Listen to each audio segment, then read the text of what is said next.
ప్రభువైన యేసు క్రీస్తు యొక్క అతి పరిశుద్ధ నామంలో మీ అందరకు అమలాపురం హౌసింగ్ బోర్డు క్రీస్తు సంఘము మరియు కాకినాడ బాపూజీ నగర్ క్రీస్తు సంఘముల తరపున సత్య సువార్త అనే మా టీవీ ప్రసారాలకు స్వాగతం తెలియజేస్తూ ఉన్నాను.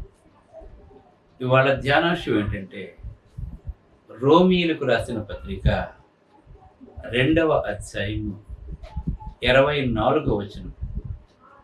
మిమ్మును బట్టియే కదా దేవుని నామము అన్యజనుల మధ్యన దూషింపబడుచున్నది. ధ్యానాంశం. ప్రార్థన చేస్తాం. పరలోకమందున్న మా ప్రియ తండ్రి, పరిశుద్ధుడా, నీ పరిశుద్ధ నామమునకు స్తోత్రములు స్తుతులు తెలియజేస్తూ ఉన్నాను తండ్రి. ఇవాళ నీ నామము అన్యజనుల మధ్య దూషింపబడుతుంది తండ్రి. దానికి కారణం ఏంటంటే క్రైస్తవుల వల్లనే తండ్రి. క్రైస్తవులుగా పిలువబడుతున్న వారి వల్లనే తండ్రి. వారు దేవుని యొక్క వాక్యము సరిగా ఎరుగకపోవటం వల్ల తండ్రి, మనుషులు కల్పించిన పద్ధతులు బోధించుట ద్వారా తండ్రి, ఈవేళ అన్యులు అపహాసం చేస్తున్నారు తండ్రి. క్రీస్తు నామాన్ని దూషిస్తున్నారు తండ్రి. మరి ఎందుకు నీ నామం దూషింపబడుతుంది? ఎవరి ద్వారా దూషింపబడుతుందో తండ్రి వివరిస్తూ ఉండగా, నీవే నాతో ఉండి మాట్లాడి నీ నామానికి సంపూర్ణ మహిమ కలగటానికి ఈ ప్రసంగం సహాయపడేలా చేయండి. వినయపూర్వకముగా యేసు క్రీస్తు యొక్క పరిశుద్ధ నామంలో ఈ ప్రార్థన చేయుచున్నాను తండ్రి. ఆమేన్. ఇవాళ సోషల్ మీడియా వచ్చిన తరువాత తుమ్మొస్తే సోషల్ మీడియాలో పెట్టేస్తున్నారు, నవ్వొస్తే సోషల్ మీడియాలో పెట్టేస్తున్నారు, దగ్గొస్తే సోషల్ మీడియాలో పెట్టేస్తున్నారు. లైక్స్ కోసం, లేదంటే తను ఏదో ఒక గొప్ప వ్యక్తిగా అతను తెలియాలని చెప్పేసి బుద్ధి జ్ఞానము లేకుండా ఇష్టానుసారంగా ఏది పడితే అది సోషల్ మీడియాలో అప్లోడ్ చేసేస్తున్నారు. ఈ విధంగా మంచి చేసి పాపులర్ అయిన వాళ్ళు ఉన్నారు, చెడు చేసి కూడా పాపులర్ అయిన వాళ్ళు కూడా ఉన్నారు. వాళ్ళకి ఏంటంటే ఏదో విధంగా ఒక పాపులారిటీ వాళ్ళకి కావాలి. సరే, బయట వాళ్ళ సంగతి పక్కన పెడతాం. ఇవాళ దైవ గ్రంథాన్ని పట్టుకొని క్రైస్తవుడిగా పిలువబడుతూ ఈవేళ అనేక మంది దేవుని నామానికి అవమానకరంగా ప్రవర్తిస్తున్నారు. ఈవేళ చాలామంది సోషల్ మీడియాలో చాలామంది ఈవేళ ఏది పడితే అది పెట్టేసి దేవుని నామానికి ఎంత అవమానం తెస్తున్నారంటే నిజంగా ఒక్కొక్కసారి చూస్తే మాకే బాధ అనిపిస్తూ ఉంటుంది. అటువంటి ఎవరైతే దేవుని యొక్క వాక్యం తెలియకుండా తప్పుగా మాట్లాడుతున్నారో వాళ్ళు సెలబ్రిటీలుగా, వాళ్ళే విఐపీలుగా వాళ్ళని పిలుచుకుంటున్నారండి ఈ లోకం. అంటే ఈ లోకము దేవునితో కంటే అపవాదితో ఎక్కువ స్నేహం చేస్తున్నారు. అంటే వీళ్ళు దేవుని ముసుగులో ఉంటూ దేవునికి సేవ చేయటం లేదండి. వీళ్ళు సాతాను యొక్క దూతలుగా పనిచేస్తున్నారు. వాళ్ళు దేవుని నామానికి అవమానం కలగజేస్తున్నారండి. ఈవేళ శివశక్తి కరుణాకరన్ కానీ, లేదంటే రాధామాధవ్ కానీ, వీళ్ళందరూ కూడా పబ్లిక్గా క్రైస్తవ్యాన్ని ఘోరంగా దూషిస్తున్నారు. ఈవేళ క్రైస్తవులు మాట్లాడుతున్న మాటలు, వాళ్ళు ఇస్తున్న సాక్ష్యాలు వాళ్ళ స్క్రీన్ మీద చూపించి వాళ్ళు ఎలా మాట్లాడుతున్నారో అది వినటానికి క్రైస్తవులకే అసహ్యకరంగా ఉంటుందండి. ఈవేళ దేవుని యొక్క వాక్యాన్ని బోధిస్తున్నప్పుడు ఒక వ్యక్తి రక్షించబడాలంటే ఏం కావాలో, అతను మారు మనసు పొందటానికి ఏం కావాలో, యేసుక్రీస్తు ఎంత గొప్ప లోక రక్షకుడో అది చెప్పడం మానేసి ఈ లోక సంబంధమైన విషయాలన్నీ కూడా వాళ్ళు మాట్లాడుతున్నారండి. ఇతరులను విమర్శిస్తూ ఉంటారు, దూషిస్తూ ఉంటారు. అంతేకాకుండా ఈ మధ్యన కొన్ని ఎక్కువ మంది సాక్ష్యాలు పెడుతున్నారండి టీవీలో, యూట్యూబ్లో. దేవుని వాక్యం పెట్టడం మానేసి సాక్ష్యాలు ఒక అరగంట చెప్తుందండి. సాక్ష్యం ఒక ఆవిడ అరగంట చెప్తుంది. మా తండ్రి, తల్లి, ఊరు, పట్టణం, ఇంకా చూడండి ఎక్కడైతే ఉందో అది అంటూ బంధువులు అందరి పేర్లు. సాక్ష్యం అంటే ఇది. మొత్తం అందరి పేర్లు చదువుకొచ్చేస్తుంది. వాళ్ళ అత్తోరి పేర్లు, మాంగారి పేర్లు, మొత్తం అందరి పేర్లు చెప్పుకొచ్చేస్తుంది. ఏంటి అక్షరాలు ఆ దగ్గర నుంచి మొదలుపెట్టి ఎంతవరకు చదువుకుందో 7వ తరగతి వరకు చదివిందంట. అవన్నీ కూడా ఎవడు చెప్పాడు ఇవన్నీ నేను చెప్పమని నీకు?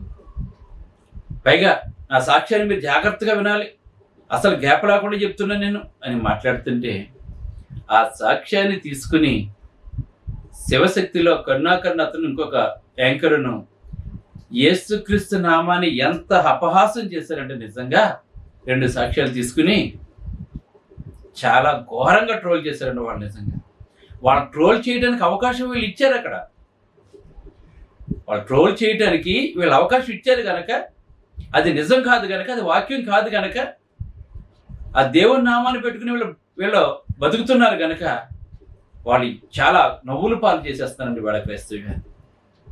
ముందు అంటుందండి, నేను హైందవ కుటుంబంలోంచి వచ్చానని చెప్పింది, అంటే హిందూ కుటుంబంలోంచి వచ్చానని చెప్పిందండి. తర్వాత మా అమ్మ నాన్న నేను పుట్టుకతోటే క్రైస్తవులు అని చెప్పి ఇంకొకసారి చెప్తున్నాను. అంతే దాంట్లోనే మరలాను సాక్షులను. ఏమనుకుంటారు చెప్పండి?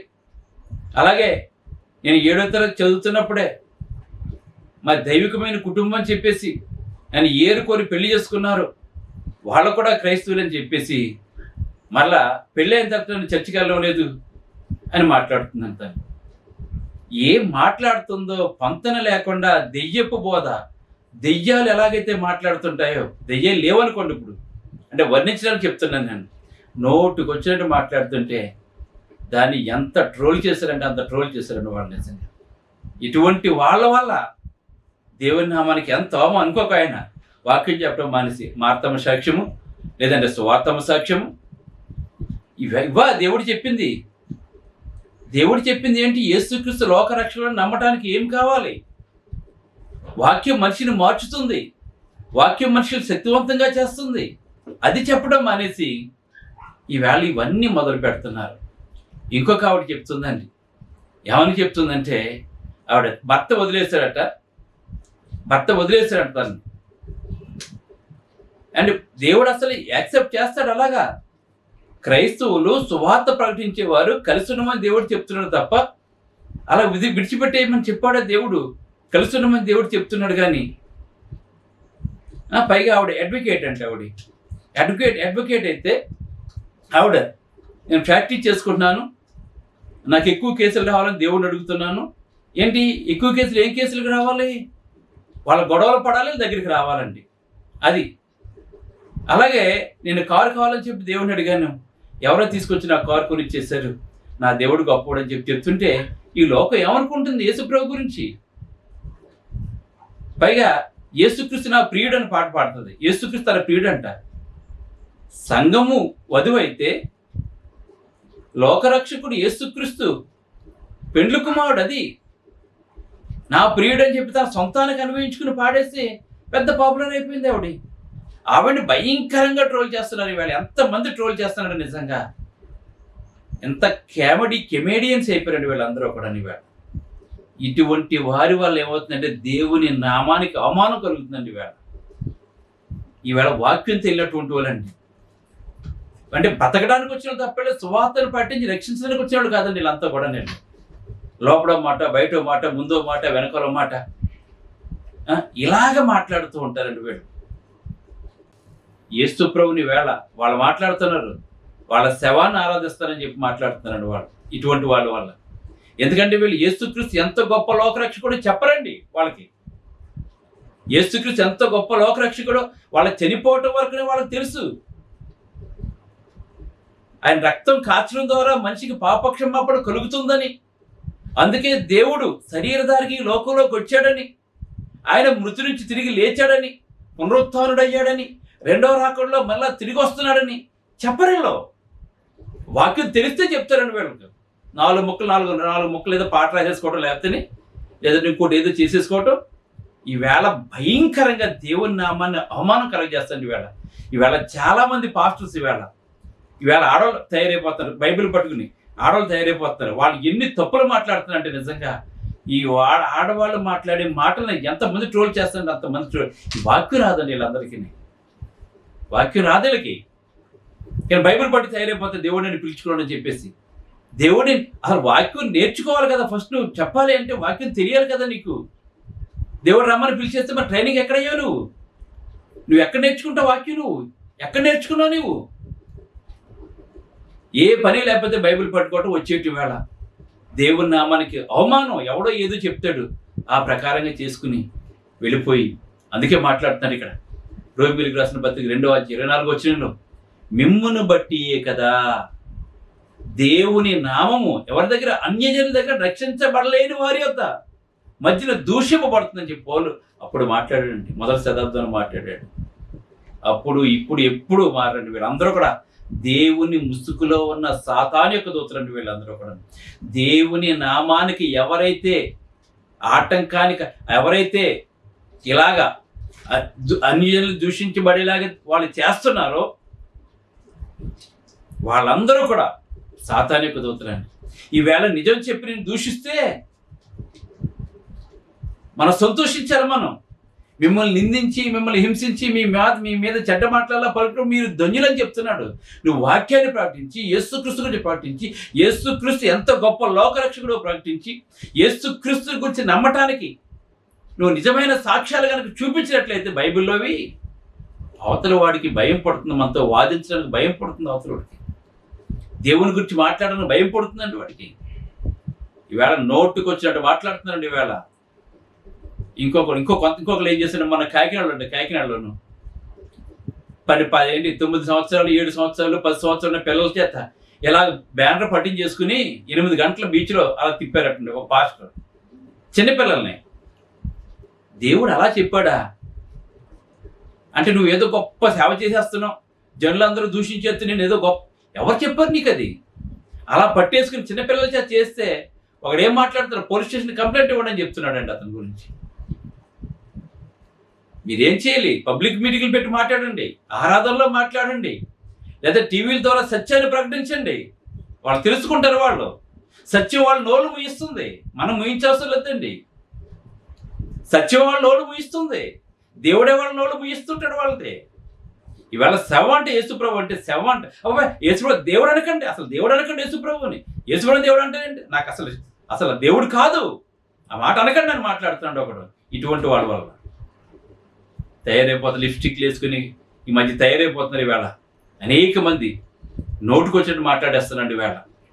ఈవేళ దేవుడు చెప్పింది చేయకుండా ఈవేళ సొంత మనుషులు చెప్పిన పద్ధతులకు అనేక వేల మంది వెళ్ళిపోతున్నారండి. ఈవేళ వాళ్ళ వేషధారణ కలిగి ఉన్న సంగతి తెలియట్లేదండి. ఇటువంటి వారి వల్ల దేవుని నామం అవమానింపబడుతుందని చెప్పి దేవుడు తెలియజేస్తున్నాడు. అందుకే తీతుకు పత్రికలో మాట్లాడుతున్నాడు. 8వ చూసినట్లయితే నీ ఉపదేశము మోసము లేనిదిగాను ఉపదేశించేవాడు బోధ ఎలా ఉండాలో తెలుసా? నువ్వు బ్రతకడానికి బోధలోకి రాకు, నువ్వేదో పని చేసుకో. నువ్వు ఈవేళ ఏ పని లేకపోతే బైబిల్ పట్టు తయారైపోతున్నాడు. దేవుడు నాకు కనిపించాడు, నాతో మాట్లాడని చెప్పి అబద్ధం. దేవుడు ఎవరికి కనపడ్డు, ఎవరితోటి మాట్లాడు దేవుడు. వీళ్ళందరూ అబద్ధ బోధకులండి వీళ్ళందరూ కూడా. నేను ఈ మధ్య నేను ఒక చోట వెళ్ళాను. నేను అక్కడ ఆరాధన జరుగుతుంది. అక్కడ యేసుక్రీస్తు నామం లేదు, ఏమీ లేదు. అబద్ధ బోధకులు మీ దగ్గరికి వస్తారని మాట్లాడుతున్నారు. వాడు చేసేదే అబద్ధ బోధ, మళ్ళీ వాడు అబద్ధ బోధకుల గురించి మాట్లాడుతున్నాడండి. అక్కడ జరిగే ఆరాధన అబద్ధం. అక్కడది మనుషులు ఎలా తయారైపోయారంటే నిజంగా గోధుమ చేలో గురుగులండి వీళ్ళందరూ కూడా. ఇటువంటి వారి వల్ల దేవుని నామం అవమానింపబడుతుందండి. ఇవాళ క్రైస్తవ్యం నిర్మూలన చేసి, ఎందుకు నిర్మూలన చేయాలని చెప్పి అనుకుంటున్నారు? మీ వల్లే దేవుని నామం దూషించబడుతున్నాను అన్యజనుల మధ్య. ఒకడు మాట్లాడుతున్నాడండి, మిరాకిల్స్ చేసేస్తాడు. మరి మిరాకిల్ చేసేస్తే బాంబులు ఎక్కడున్నా చెప్పమని అడుగుతున్నాడు ఒకడు. ఈ టెర్రరిస్టులు బాంబులు పెడుతున్నారు కదా, దేవుడు నీకు అన్ని చూపించేస్తున్నారు కదా, బాంబులు ఎక్కడ పెట్టారో చూపించని అడుగుతున్నాడు అతను. అక్కడ నువ్వు మిరాకిల్ అన్నావు కదా, కోవిడ్లో ఎందుకు బతకలేదని చెప్పి అడుగుతున్నాడు జనాలు. అట్లా నువ్వు ఎందుకు చేయలేకపోయినా అడుగుతానండి. వేళ ప్రతి ఒక్కడు స్వస్థసాలు పెట్టేసి వీళ్ళకేదో స్వస్థ శక్తి వీళ్ళ దగ్గర ఉన్నట్టు, వీళ్ళ దగ్గర వీళ్ళేదో యేసుప్రభు శిష్యుల్లాగానో ఘోరాతి ఘోరంగా తయారైపోయింది వీళ్ళ సమాజం. అందుకే మాట్లాడుతున్నాడు, నీ ఉపదేశము మోసము లేనిదిగాను మాన్యమైనదిగాను నిరక్షేపమైన యథవాక్యముతో, అంటే ఆరోగ్యకరమైనది బోధతో కూడినదిగా ఉండాలని చెప్తున్నాడండి. నువ్వేం చెప్పాలి? యేసుప్రభు ఎంత గొప్ప లోకరక్షకుడో, ఆయన కలిగినదంతా ఆయన ద్వారానే కలిగింది, ఆయన లేకుండా ఏది కూడా కలగలేదు. పాపం విలువ భయంకరమైనది గనక, ఆ పాపం మన పాపాలు మనం కడుక్కోలేం గనక, మనల్ని పాపం నుండి విడిపించడానికి శరీరధారికి ఈ లోకంలోకి వచ్చాడని, మరణాన్ని జయించాడని, మరణపు ముళ్ళు విరిచేశాడని, అందరూ చూస్తుండగా పరలోకానికి ఆరోహణమయ్యాడని, మళ్ళా తిరిగి రెండవ రాకల్లో వస్తున్నాడని, అప్పుడు వరకు బ్రతుకుంటే ప్రతి ఒక్కరూ ఆయన ప్రతి నేత్రమైన చూస్తుంది. ఆయన నమ్మలేని వారు అందరూ కూడా ఏం చేస్తారు? రొమ్ము కొట్టుకుంటారని చెప్పి మాట్లాడుతున్నాండి. ఒకవేళ యేసు ప్రభు శవం అని చెప్పినోడు ఈలోగా కనుక చచ్చిపోతే ఆ మరుక్షణమే తెలుస్తుందండి యేసు ప్రభు శవమో దేవుడు అన్నాడుకి. ఇప్పుడు తెలియదండి. నువ్వు చనిపోయిన మరుక్షణం యేసు ప్రభు శవమో జీవము గల దేవుడో మరణాన్ని జయించిన వాడు నీకు అప్పుడు తెలుస్తుంది. నీకు మేము ఎవరిని బలవంతం చేయవలసిన అవసరం మాకు లేదండి. నువ్వు నీ అంతటి నువ్వు మారు మనసు పొంది పాప క్షమాపణతో మాకు బాప్తిసం ఇవ్వమని చెప్పి వస్తేనే మేము వస్తాం బాప్తిసం ఎవరికైనా సరే. బలవంతంగా బాప్తిసం ఇవ్వాల్సి, నువ్వు నరకానికి పోతావు అంటే ఎందుకు అడ్డుకుంటాం మేము? దేవుడు చెప్పమన్నాడు కానీ చెప్తున్నాం మేము, అంతే. ఎన్ని ఆటంకాలు ఎదురైనా సువార్త ప్రకటిస్తూనే ఉంటాం. ఆనాడు అపోస్తలులకు అనేక ఆటంకాలు ఎదురైనా కూడా సువార్తను ప్రకటిస్తూనే ఉన్నారండి వాళ్ళు. దేహాన్ని చంపేవాడు ఎవడో భయపడ్డు, ఇక్కడ ఆత్మను చంపేవాడికి భయపడతారు. కానీ అందుకే నీ ఉపదేశం మోసము లేనిదిగాను మాన్యమైనదిగాను నిరక్షేపమైన హితవాక్యముతో కూడినదై ఉండాలని చెప్పేసి అపోస్తలుడైన పౌలు తిమోతికి తెలియజేస్తుంది. ఈవేళ ఏంటి మోసం, ఈవేళ బోధలన్నీ కూడా మోసం అండి. ఈవేళ మాన్యమైనదిగా ఎక్కడా కూడా ఉండలేదండి. నేను బోధిస్తుంటే నిన్ను ఎవరో వేలెత్తి చూపించకూడదు. నేను అది నీ వ్యక్తిత్వం ఎలా ఉండాలంటే, భర్తను విడిచిపెట్టేస్తున్నాడు, బాగు చేసేస్తున్నాడు. దేవుడు చెప్పాడు అలా చేయమని చెప్పి, నేను భర్తను విడిచిపెట్టేయమని చెప్పాడా? ఇటువంటి నమ్మేవాళ్ళు కూడా ఇటువంటి వాళ్ళే నమ్ముతున్నారు ఈవేళ. అటువంటి వాళ్ళని నమ్మి అటువంటి వాళ్ళే సపోర్ట్ చేస్తున్నారండి వీళ్ళంతా కూడా. ఇంకా చూసినట్లయితే 2వ సమూయేలు గ్రంథం 12:14 చూసినట్లయితే ఇక్కడ మాట్లాడుతున్నాడండి. అయితే ఈ కార్యము వలన యెహోవాను దూషించుటకు ఆయన శత్రువులకు నీవు గొప్ప హేతువు కలగజేస్తావని మాట్లాడుతున్నాడు. ఇక్కడ దేవుని నమ్ముకున్నటువంటి వాడు ఒక తప్పు చేయటం వల్ల ఏం జరిగిందో తెలుసా? ఆ తప్పు నువ్వు చేయటం వల్ల ఇతరులు యెహోవాను దూషించుటకు నువ్వు అవకాశం ఇచ్చావని చెప్పి మాట్లాడుతున్నాడు దేవుడు ఇక్కడ. అన్ని జనులు దేవుని నామాన్ని దూషించడానికి నువ్వు తప్పు చేసి నువ్వు అన్ని జనులకు అవకాశం ఇచ్చావని చెప్పి మాట్లాడుతున్నాడు. ఈవేళ అన్ని జనులు దూషించడానికి మీరు అవకాశం ఇస్తున్నారు. ఈవేళ మీరు స్వచ్ఛమైన బాధ చేయండి. ఆ బాధ ఖండించుకుంటూ వెళ్ళిపోతుందండి. అది మీరు స్వచ్ఛమైన బాధ చేస్తే నేను ఎవరు ఏమీ చేయలేరండి. పేతురు యోహాన్లను మీరు బోధించొద్దన్నప్పుడు మేము కన్న వాటిని విన్న వాటిని మేము ప్రకటించకుండా ఉన్నాం, మేము చావరైనా చేస్తాం కానీ అన్నారండి వాళ్ళు. అలా ఉంటుంది ఖచ్చితమైన బోధ చేయాలి మనం. అవి క్రీస్తు సంఘాలు మాత్రమే చేస్తాయి. క్రీస్తు సంఘాలు మాత్రమే ఖచ్చితమైన బోధ చేస్తుంటాయండి. ఉన్నది ఉన్నట్టుగా చెప్తూ ఉంటాయి, వాక్యాన్ని మాత్రమే చెప్తూ ఉంటాయి. కల్పన కథలు చెప్పం మేము అక్కడ ఎవరికి, చెప్పవలసిన అవసరం కూడా మాకు లేదని మాకు. అందుకే క్రీస్తు సంఘాలతో మాట్లాడడానికి భయపడుతూ ఉంటారు ఎవరైనా సరే.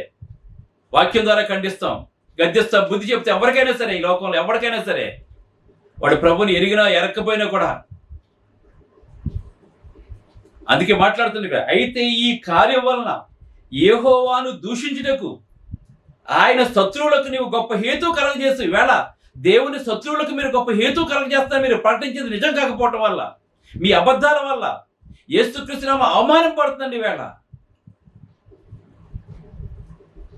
ఇంకా మాట్లాడుతున్నాడు. పేతురు రాసిన 2వ పత్రిక 2:2 చూసినట్లయితే ఈ విధంగా మాట్లాడుతున్నాడు.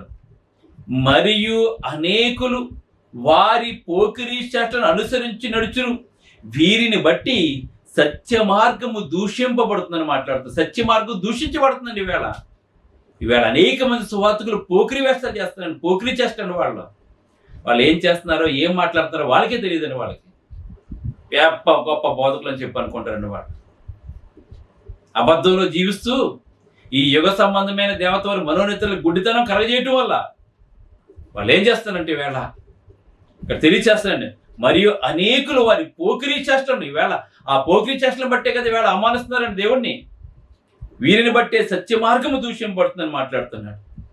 ఇంకా యెషయా గ్రంథం 52:5 చూసినట్లయితే దినమెల్లా నా నామము దూషింపబడుతుందని మాట్లాడుతారు. దినమెల్లా కూడా ఎవడొక్కడ ఏదో పక్కన వీళ్ళని బట్టి వీళ్ళ బోధన బయట తీసుకొచ్చి ఇలా మాట్లాడు అలా మాట్లాడు అని చెప్పి ట్రోల్ చేస్తున్నారండి ఇక్కడ. అందుకే మత్తయి సువార్త 18:7 చూసినట్లయితే అభ్యంతరముల వలన లోకమునకు శ్రమ. ఎవరైనా సరే దేవుని యొక్క నిజంగా ప్రకటిస్తున్న వారికి అభ్యంతరం కలగజేస్తే లోకమునకు శ్రమ, అభ్యంతరములు రాక తప్పవు. కానీ ఎవరి వల్ల అభ్యంతరాలు వచ్చినో ఆ మనుషుడికి శ్రమ అండి. ఈవేళ సేవకు ఎవరైతే ఆటంకం కలగజేస్తారో అది క్రైస్తవుడైనా అన్యుడైనా సరే వారికి ఖచ్చితంగా శ్రమ అని చెప్పి దేవుడు తెలియజేస్తున్నాడు.